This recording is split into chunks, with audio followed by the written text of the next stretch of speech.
Rồi chào anh em nha. Thì mình mới tu phục được cái con bổi này, bổi thổ nha anh em. Ghép một hậu rồng.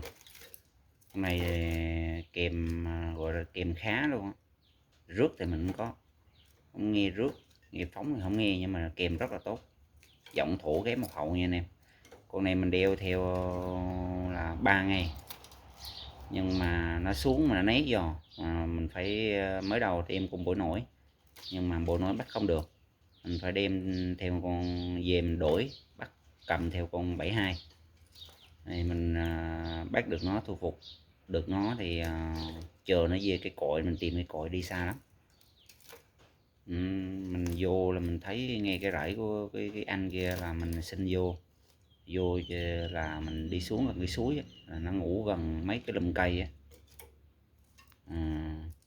Cái đầu là nghe gần đó thì mình đặt cái cục mồi mình xuống thì đầu lòng mồi mình nó rút mấy tiếng là nó bay về liền, nhưng mà nó xuống nó thấy giò là nó né, mình cắm bên đây là 5 chân, bên kia 5 chân, mình cố ý bắt nó.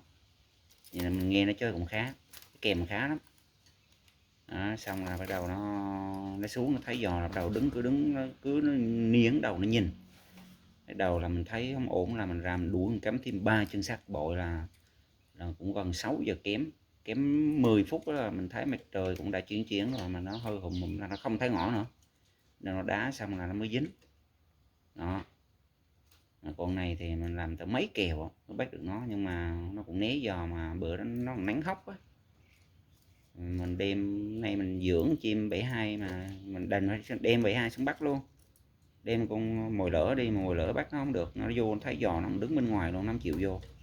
Mình cắm thêm giò mà sát bội nó mới vô, nó đá nó mới dính, chứ còn không ban ngày nó thấy giò là nó né ra, nó đi thấy giò là nó liếc bên này liếc bên kia. Rồi anh em xem clip nha. Rồi chào anh em.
Thank you.